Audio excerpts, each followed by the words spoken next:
ในยอดวิวก็ปั่นกันเลยดิดูละป่องสองป่องวันนี้แม่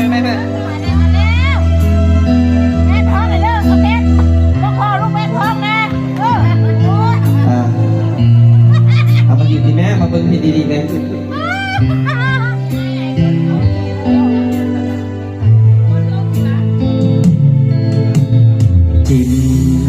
ลำเนางามเงิมนนฮีแววเสียงสายวาลินสอนกางงามสางงามลืมตา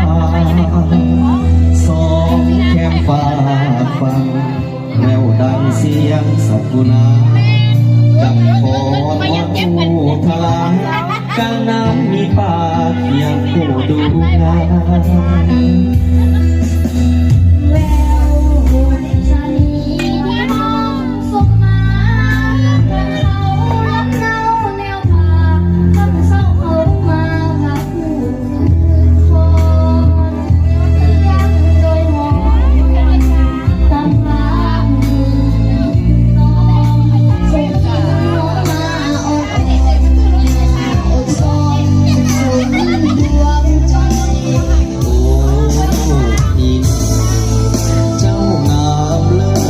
ที่ใดทำมาสร้างไว้ศิลาน้อยใหญ่งามลืมขนา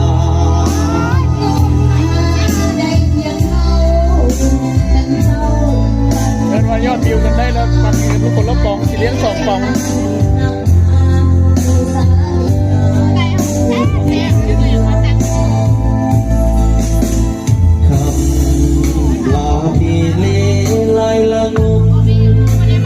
เสียงดนตรี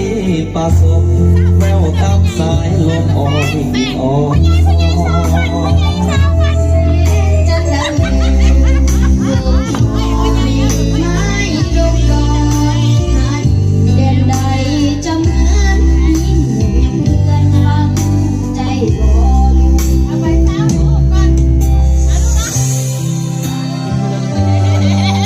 ยิ้มเลยแม่มาส่งกับสาวมันแม่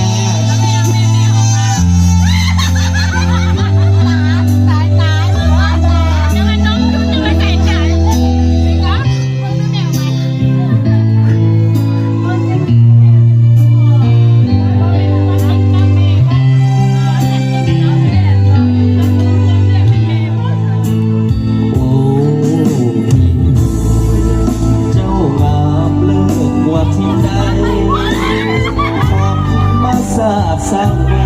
ศิลาน้อยใหญ่งามลืมขนา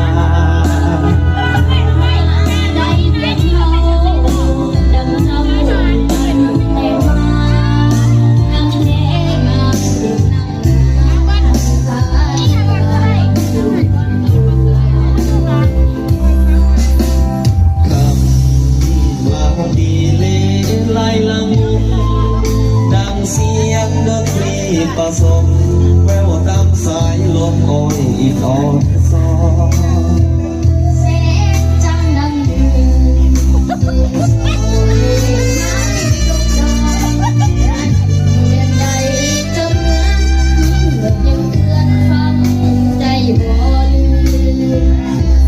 ขอเสียงแน่บ้าง